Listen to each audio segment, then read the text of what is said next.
I'm Becca Jasmine. I am a librarian and assistant branch manager here with Chesterfield County Public Libraries. I am also a member of the Virginia Library Association's Intellectual Freedom Committee. Our panelists will introduce themselves as they are answering the following question. ALA reported that in 2022, they saw the largest number of book bans and challenges in history. This year, there has been even more. What do you think is driving this increase in censorship? I'd be happy to start that. My name is Nathan Seckinger. I'm a middle school librarian. I've been a librarian for about 15 years, and I'm currently the president of VASL, which is the Virginia Association of School Librarians. We're a chapter organization of AASL. And, I speak really on behalf of our over 1,500 members in VASL, public school librarians, private school librarians, independent schools throughout the state. My personal experience as a librarian has often been this evolution to the moment that we're in right now. In the past, I've had many incidents working in a school where I might receive a phone call from a parent addressing a specific book, addressing a specific concern, and it's very easy to reduce a child's access to that single text. I don't want my child to read this kind of book. This book isn't appropriate for our family. And often it is a dialogue. Sometimes a parent has a question. I'm able to respond as somebody that has a pretty good sense of what's in our collection in our school that often I've selected for our community. And I think that's true for most school librarians. Most school librarians are well aware that their district often has policies involving selection and challenge. So that means as a certified school librarian, that librarians are tasked to select appropriate resources for their community. And that's not an easy task. As you probably know, there are lots and lots of books published, and a school librarian might be purchasing hundreds or thousands of resources a year for their school. And of course, targeting it specifically for their community and their age group and all the learning goals that are happening in the school. So it's a big job, and it's something that we do intentionally and with our certified training. And we also typically have a challenge policy, and that involves going through a procedure if a parent really does have an objection to a book that just goes beyond their own personal student. It's easy enough to say that book isn't right for you, and we're not going to check that book out. We're going to leave it right in the library.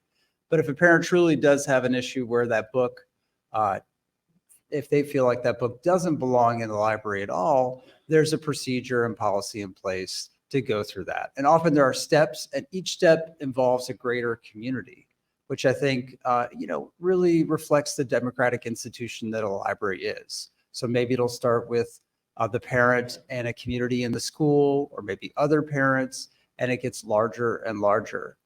But what we've often seen now is bypassing these kinds of challenge policies, going directly to the school board, making public statements, going on social media, and trying to make very loud arguments that a book should be removed, that it has some sort of negative effect on the school environment altogether, and of course, questioning the judgment of the school, the educators involved, and of course, the role that the school or the librarian plays within that school.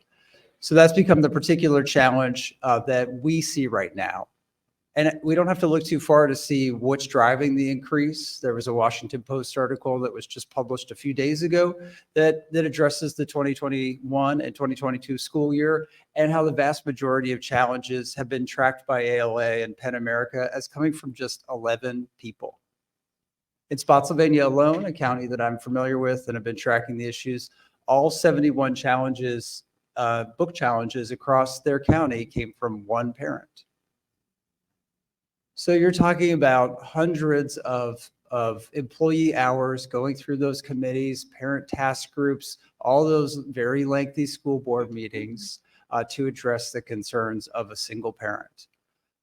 So something about that system is flawed. And what we often saw in a case like Spotsylvania is they didn't follow that intended process of the challenge procedures.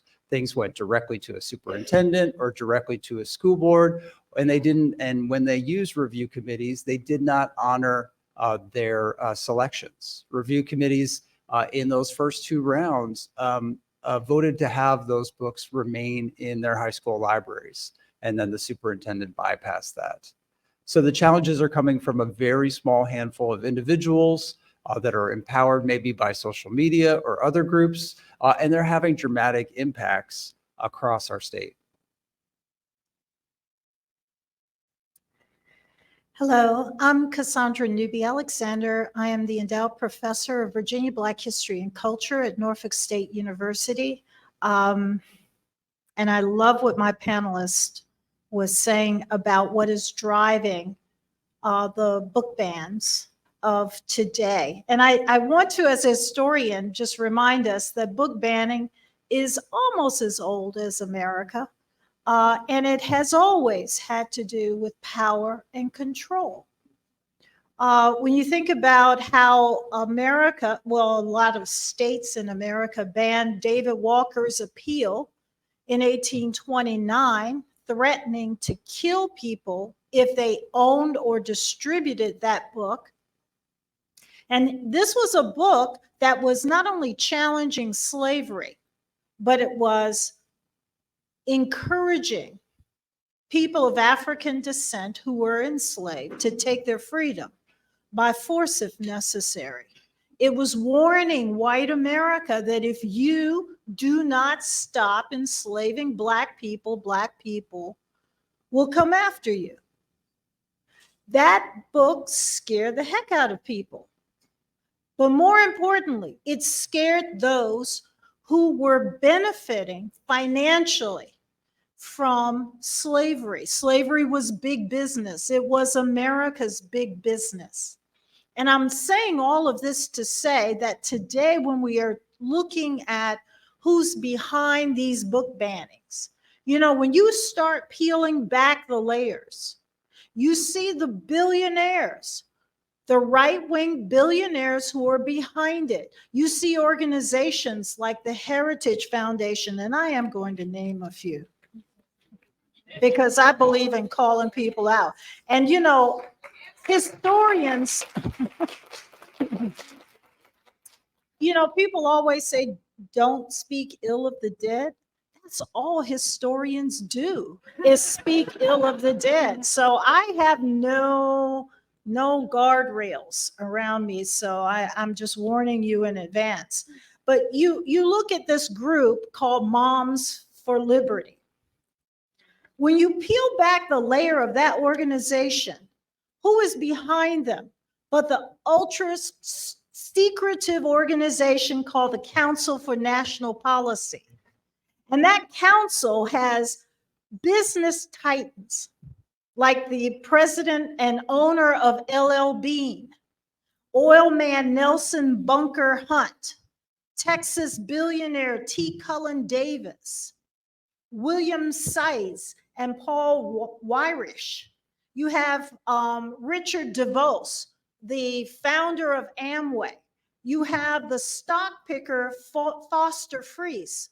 And of course, our favorite group, the Koch brothers, although there's only one left, but you know, Edward Meese. But you also have church leaders, specifically the now deceased Pat Robertson. You have government staffers who were, including one who was behind Ted Cruz. You have leading members of think tanks, organizations like the National Rifle Association, the Federalist Society, the Council of Conservative Citizens, which is also a white supremacist group. You've got all kinds of people, including Jerome Corsi, who is like the propagandist hitman. He's the conspiracy theorist who was behind this idea that Obama was not born in America. Never mind the fact that one of his parents was a citizen of this country, but you know, that's another issue.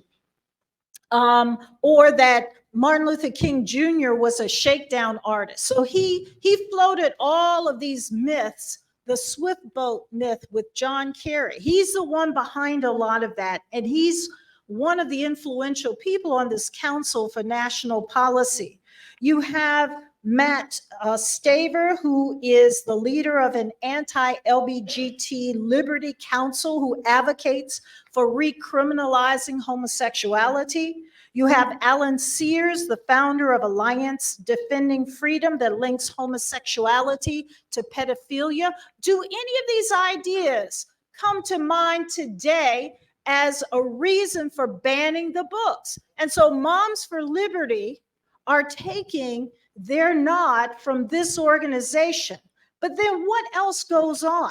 Well, they're trained by the Leadership Institute that's in Arlington, Virginia, started by Morton Blackwell, who was the special assistant to Ronald Reagan beginning in 1981. And so they have all these directors in charge of every single state whose goal or design is to help to create grassroots organizing. Then, of course, you have the Heritage Foundation. Okay, again, the Koch brothers, Philip Morris, Diane Davis Spencer Foundation, Shelby Cullen Davis, Catherine Wasserman. These are all billionaires. And then you have the parents' rights in education. And I want you to know that in particular, because what they do is they push the agenda of putting into law that it is the parents' right to go in and decide what organizations, or excuse me, what kinds of educational system their children should have. And guess what? One of the big supporters of that organization is our governor, who made sure as soon as he came in that there would be a law opening that door for parents. Hence, you have in some cases one, not even a parent in some cases.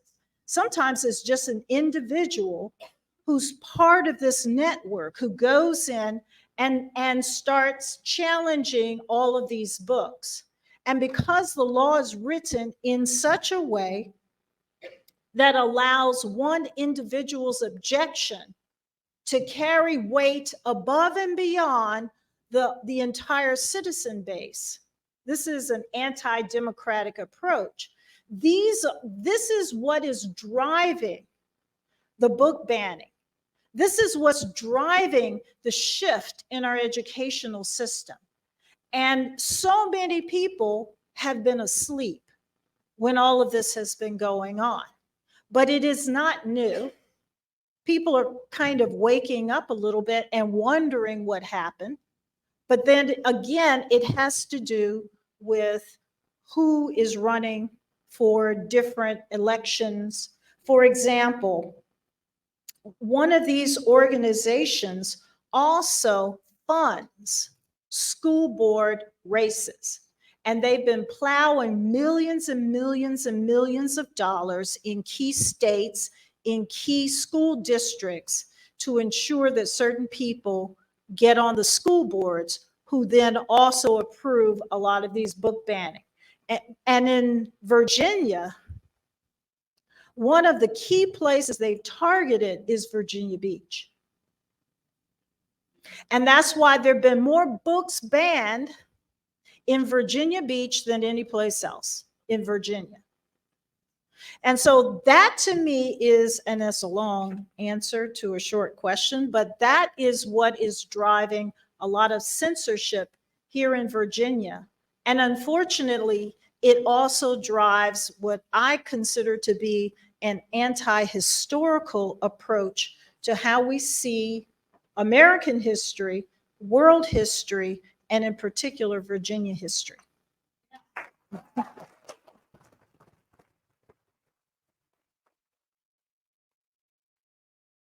Wow. I don't know that I should be here, but I've just learned so much. My name is Peggy Lavender, and I live in Hanover. Maybe that's why I'm here. She just talked about Virginia Beach. Hanover's coming for you. I am a mom of 3, and I moved to Hanover in 2001 and found the library to make my roots in the community, which is something I learned from my parents growing up.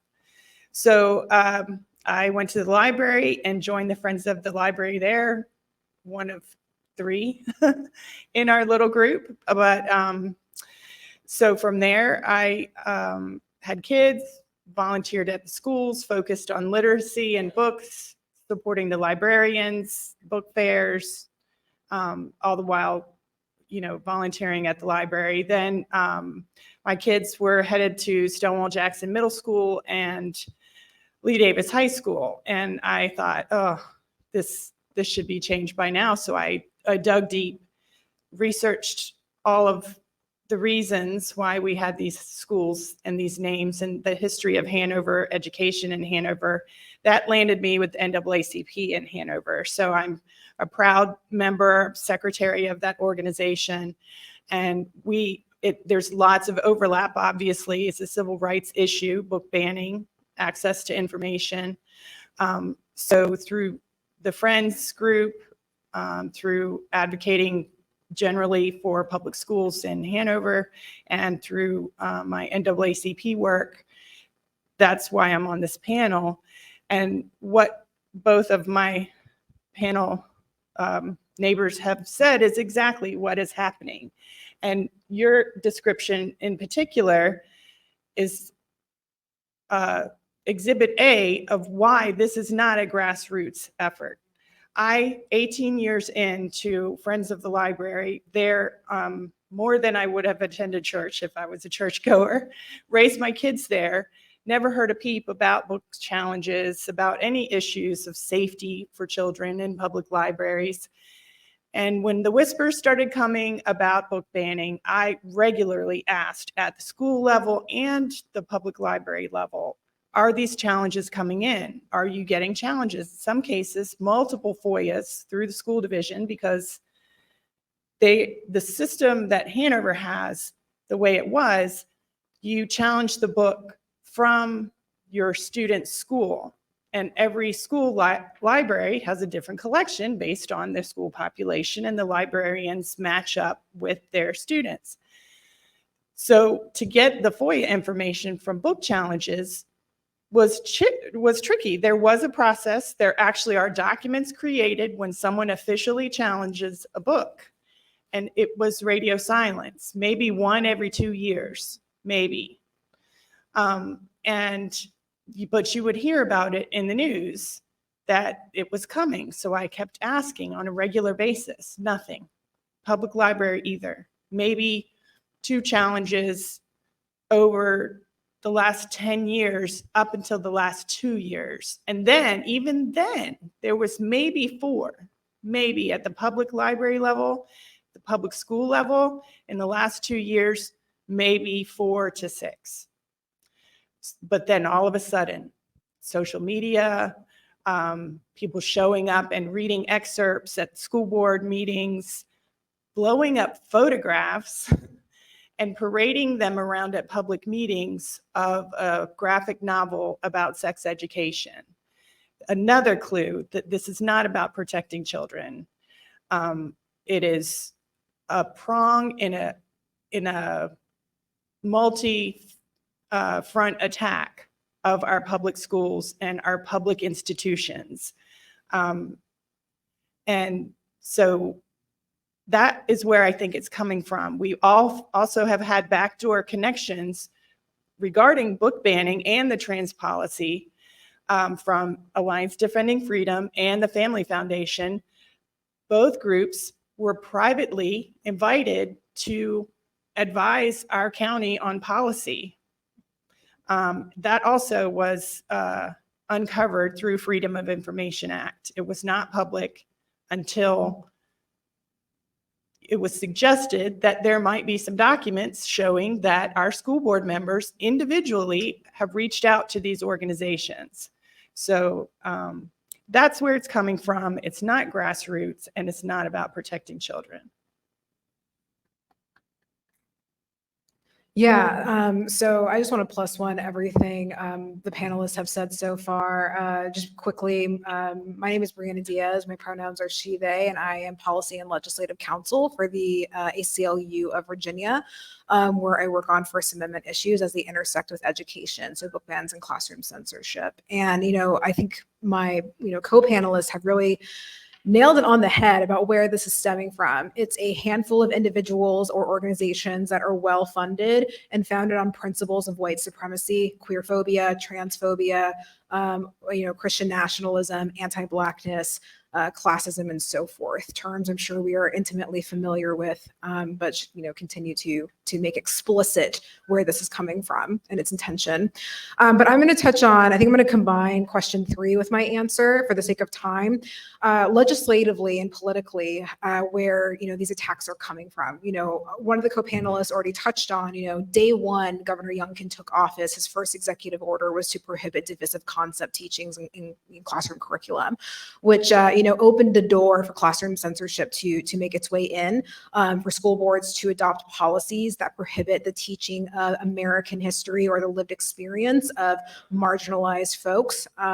Queer folks, Black folks, low-income folks, immigrants, and so forth, and folks who have interactions with, systems of oppression, to categorize our stories, our lived experiences as un-American, to ban, James Baldwin, to ban Beloved. I mean, we know where this is coming from, and the moral panic that has ensued. And so we see this classroom censorship efforts pushed forward via executive order by our own governor. Second, there was a particular bill that became law last year, Senate Bill 656, that was patroned by Senator Dunavant, that required the Virginia Department of Education to release model policies on sexually explicit content.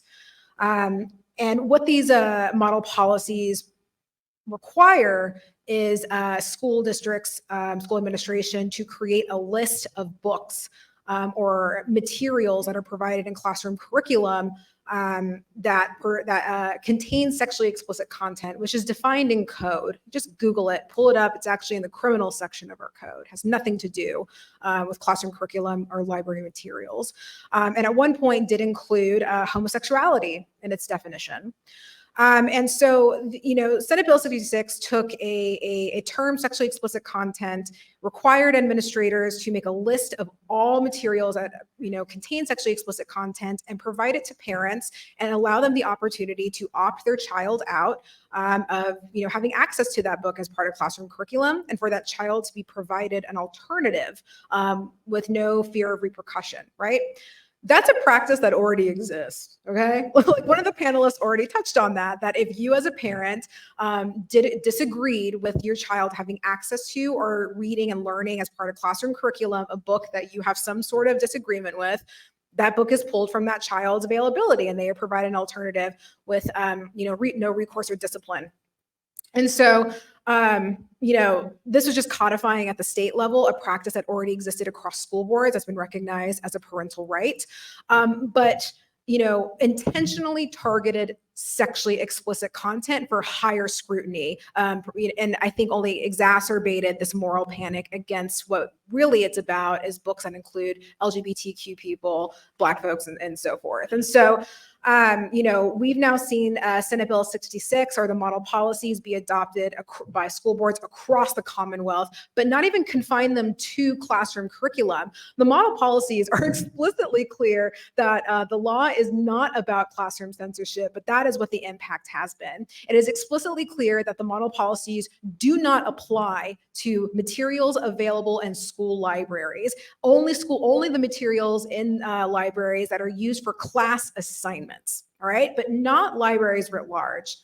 Spotsylvania decided, no, we're gonna spread it to libraries. And that's exactly what happened when Superintendent Mark Taylor radically redefined the Spotsylvania School Board's selection, challenge, and removal process, applying the Senate Bill 656 model policy structure to allow parents, or really just anyone in Spotsylvania, to identify a book in a public school library, challenge it on the basis of sexually explicit content and remove it, and to take that directly to him, bypassing library review committees, bypassing the school board, and putting the power into one individual's hands that may have a personal or political agenda to remove books. And that's exactly what has happened. On day one of that memo released by him, 14 books were removed from Spotsylvania's public libraries. And that one individual that Nathan discussed in his comment, Jessica in the Washington Post article, she is the one parent from Spotsylvania that has made that number rise from 14 to 35. And so, I just share that to show the power legislation has, and that there have been, particular members in the General Assembly that are, campaigning on a classroom censorship and book ban agenda, and claiming that this is just parental rights, claiming that this is to safeguard children from materials that that are age inappropriate and have nowhere in the classroom. But I can say, as a queer person of color, my life matters, my story matters. And I can say, as a 13-year-old child who came out, and one of my first introductions to safety and inclusion and seeing myself reflected came from my school library in Texas, but don't tell them. But the harms, yeah. Thank you, Plano ISD. Manga. So there's so much power for young folks having access to these tools, and we know that the real harm is going to be safety for librarians, safety for teachers to just exist and to be able to teach their lessons, the administrative burden it causes, and just continuing this false narrative that kids are being introduced to age inappropriate things. That's not true. This material is life-saving and has a place in our communities and in our classrooms. And we can point the finger to the current moment we're in, to these political actors.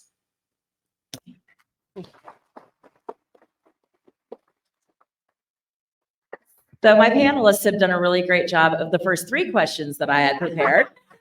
So our next question is, how does censoring history and banning books affect students in their lives now and in their future lives as participants in a democracy?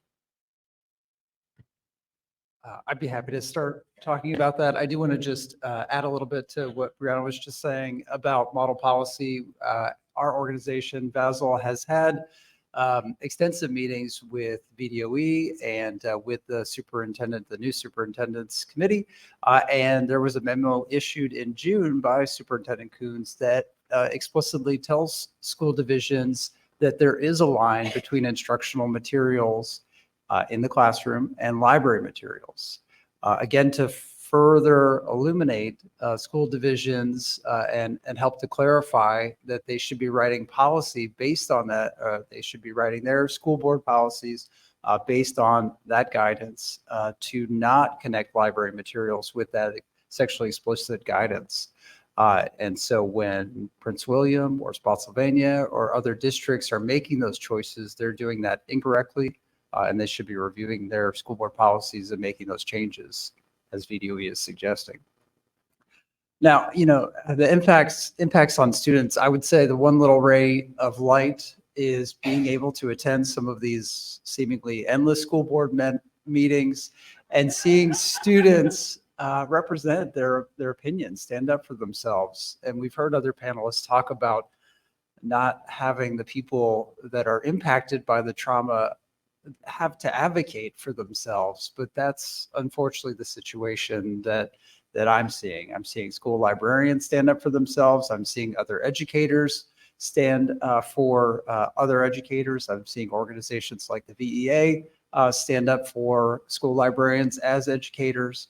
And I'm seeing students stand up to protect their access to resources that reflect their lives and the experiences that they encounter every day, and to not have a milder, inaccurate version of that expressed, and especially out of their own control, right? We're talking about many books that are in high school libraries accessed by students that are no longer even minors. And yet they're still being told that they can't access certain resources, or that not only that those resources are inaccessible, but they're actually harmful to them. These are their choices. Libraries are built around choice, and to have an impact on that really takes something away from the individual.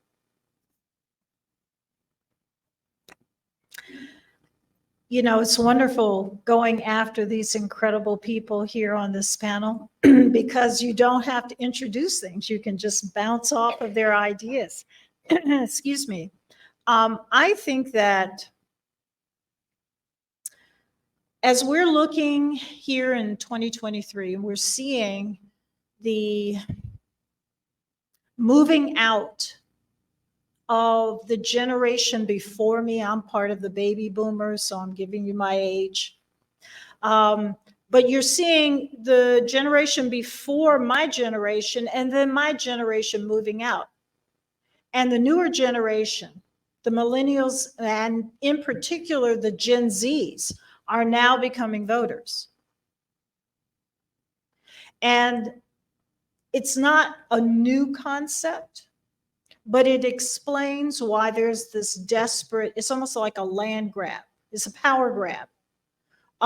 So you're seeing this power grab happen. And what I think the book banning, the censoring, the attempt to change how we see history, the attempt to redefine even words, alternate facts. I grew up calling that simply a lie. So this Orwellian world that we live in, and unfortunately most young people have never heard of 1984, much less have read it. And I remind them and challenge them to not be ignorant about the past because it can land on your face in ways that are harmful to you, that nothing is new, and that America has a tendency of this one step forward, two step back kind of thing, because people think that society normally progresses in a positive way. That is not the case. Democracy, the reason our nation was called from the beginning an experiment, the reason that Benjamin Franklin said, that it is a wonderful concept if you can keep it, is because human beings tend not to want to be democratic when their point of view is not the majority. And America has never truly been a democratic society. Think about this. Over half of the population could not vote before 1920. Over half the population. And in the 1960s, we were sending 18-year-olds to die in Vietnam, and they couldn't vote. And they were a growing population of people. And so we've had a tendency of thinking that our aspirational ideals of democracy are the reality, and they're not. And when you think that an aspiration is a reality, you get lazy.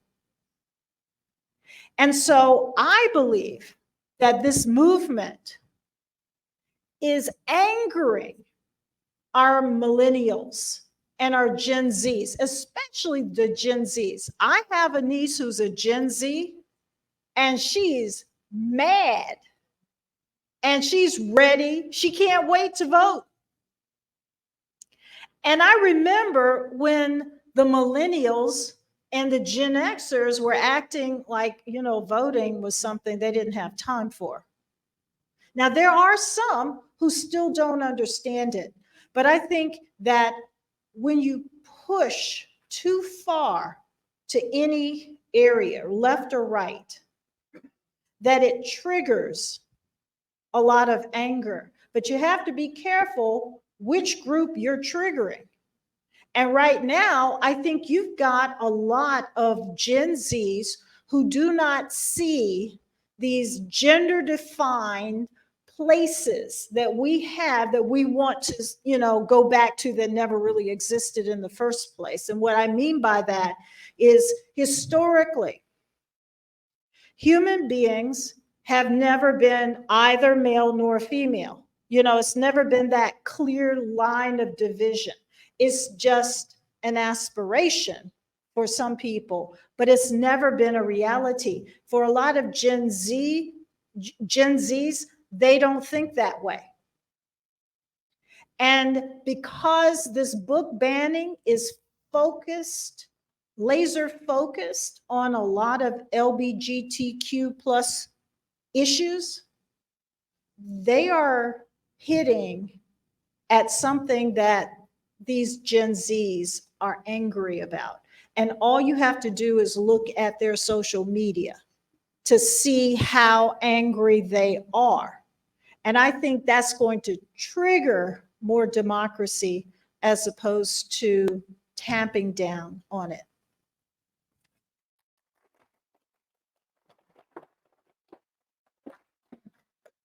Continuing on this theme of democracy, how do you see censorship and book banning suppress, and how does censorship and book banning suppress the truth? And how does suppressing students' freedom to read impact our democracy?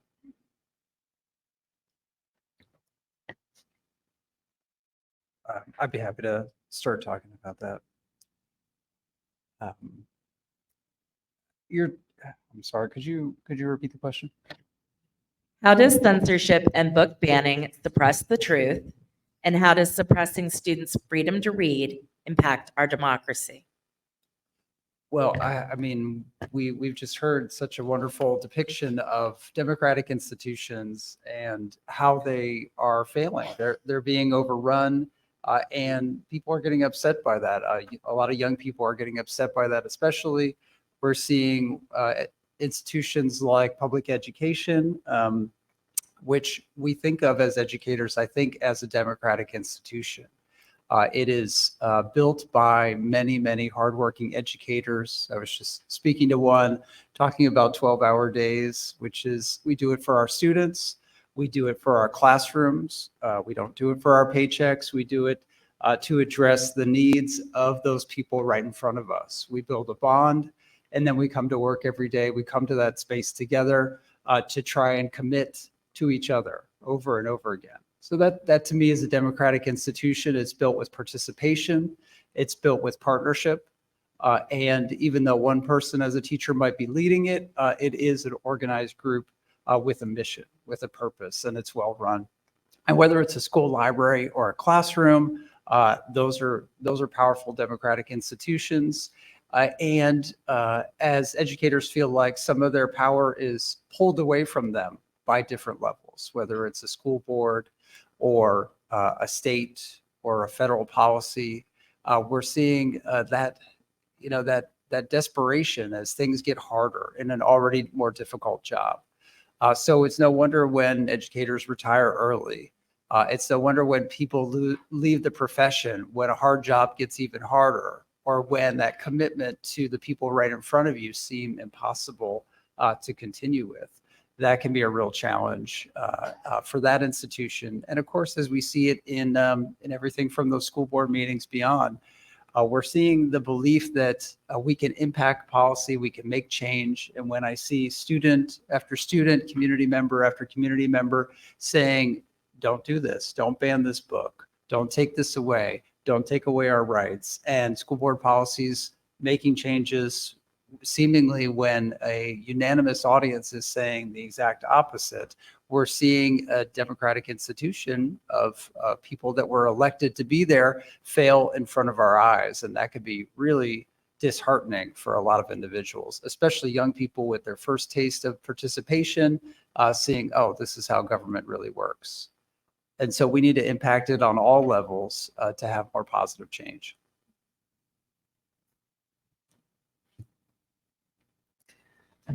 Well, here in Hanover, that's their hashtag.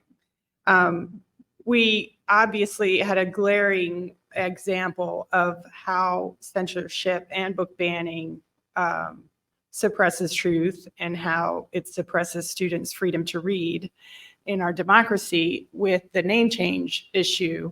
Not only did my kids go to a school with giant circular profiles of Robert E. Lee and Jefferson Davis on their school gyms, in the lobby, on the doormats as you walked in. It was on their diploma. It was everywhere you landed your eyes. And also, it was where I voted. In the school gym, they set up the voting rights table under those giant images. And I had the pleasure at our annual banquet last night at the Hanover NAACP to hear our local Hanover resident hero and Pulitzer Prize winning journalist, Michael Paul Williams, give a refresher on how books in schools affect what students are taught. And the United Daughters of the Confederacy knew the power of books. They knew what books could do to change minds and hearts. And the representation of their personal heroes, they had very specific guidelines of what should be approved in Southern schools. Can you not hear me? Oh.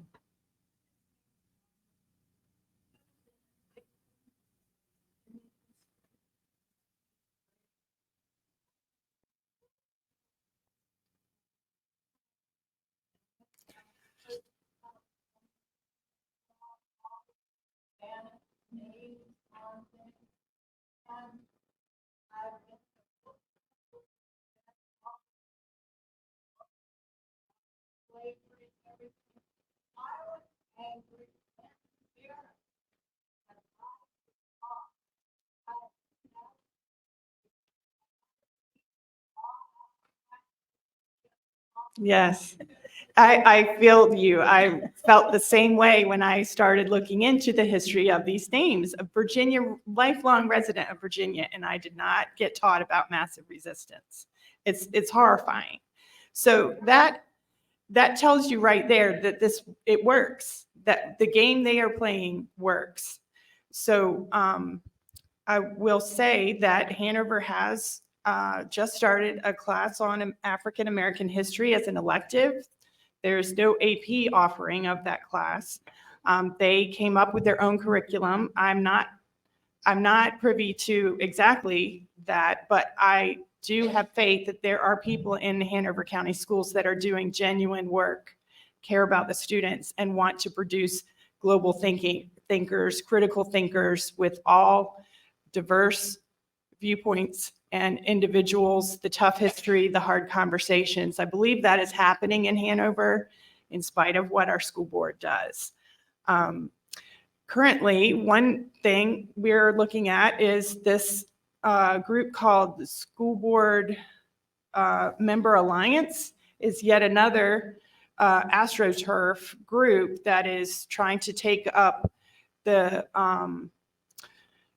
Virginia School Board Association space and get the school boards to get out of the school board association and join them. And they are aligned with the Noah Webster Educational Foundation, which, yes, our school board just had a work session where they invited this group to come and explain to them why they should leave the school board association and come with them. And then the next step will be changing the history and social studies curriculums. So that's the status in Hanover. We are trying to undo, and in Hanover, they have held on to it more mightily than any other county in Central Virginia. And if you need a cautionary tale about, undoing the whitewashing of history, just keep an eye on Hanover. And as a moderator's privilege, I just want to point out that this is not just a problem with our school libraries, but our public libraries as well. We have public libraries that are having funding cut to nothing, as well as limiting minors' access to public libraries without a parent present with them. As we are running short on time, we will skip to our very last question. If you were able to tell the audience one thing that they can do today to help counter censorship, what would it be and why? One thing. Wow. Okay. So just, I think, staying in my lane of the General Assembly human, I I think one way to push back against classroom censorship is truly to, make your opposition known to your legislator. I don't know if you all know this, but the entire General Assembly is up for election this year. All 100 seats in the House and all 40 seats in the Senate. And this past session, we were able to defeat all classroom censorship and book ban bills in the Senate. Actually, Senator Hashmi, who I believe is going to be here to speak, was is the chair of the subcommittee those bills went through, as well as a committee member on the Senate Ed and Health Committee that put the nail in the coffin on those 12 anti-education bills. But that political reality can change on November 7th. And so I think it's critical that we are aware where candidates stand on these issues, that we vote our values on November 7th, and then we hold our legislators accountable. Early voting is now. Oh, that's right. Sorry, from Texas. We don't have early voting. So yeah, early voting has started now. You can register. Go voting rights law, which is also great. But yes, that's just one very minor, small way to ensure that these never come to become enacted. Yes, vote. But the other thing, and this is the way I've learned what is happening in Hanover, is do your best to try to go to school board meetings. I have been very privileged to be a stay-at-home mom, and I told my husband, there's only so much laundry I can do. There's only so much driving around I can do. So this has been my focus.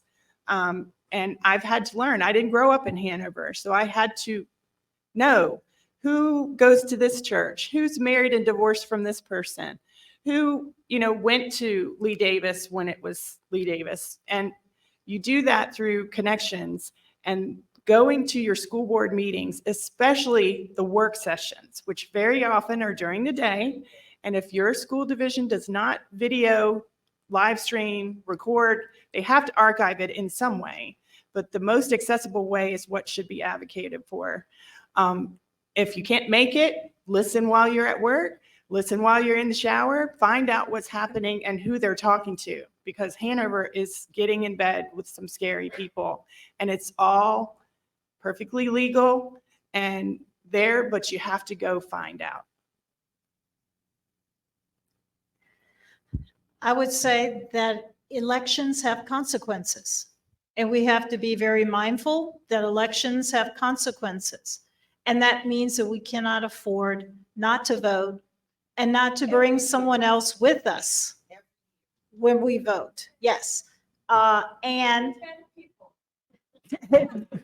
bring at least 10 people with you, and encourage and educate those who believe that it is just mess to be involved. And I'm quoting one of my students who told me, when I asked her if she was registered to vote, she doesn't get involved in that mess. And I said, what mess are you talking about? Are you talking about your rights? Are you talking about your taxes? Are you talking about where you can live, why you can live there, who you can marry, who you can love, whether you have enough money to buy food, whether food is accessible in your neighborhood? I went on for about 10 minutes. I think I shell-shocked her. And it was good. She needed to be shell-shocked because she was sitting there in the mass communications and journalism department and not understanding that voting matters and that politics, yes, it is a mess. It always has been a mess, but it is important that you understand that mess and that you vote according to what you see as perhaps a pathway out of mess. And so that's what I would say. Voting and it has consequences, and be sure that you help people to get to the polls, as well as educating people about what's really happening. And I would add to that, read. We often like to talk about books and as librarians about being windows and mirrors. And when we talk about that, we're talking about your future self, right? Where are you going to be? What are you going to be? Where are you going? And so that book is a gateway to another place. Hopefully it's better. And that's where we want to go to, and that's what a great book can do. All right, so 1 second for moderator's privilege. I was once told that in Virginia, if the year ends in a number, it is an election year. So remember, vote often, vote early, as well as to, yes, make sure you register and register a friend and a child. Absolutely. And as one of our panelists pointed out, going to school boards is important, and going to board of supervisors as well. And I have an audience member who wants to talk about a event that they have at a school board. I'm Shelley Murray. On October 10th, we have a small group of people who are addressing the school board about this issue. If you are interested, please see me. I'm going to be here all day. I've got on, I'm with the band t-shirt, so find me. And we also have 15 students from Thomas Dale who are going to join us, which is huge. And Shelley, what school board are you talking at? Oh, Chesterfield. Thank you.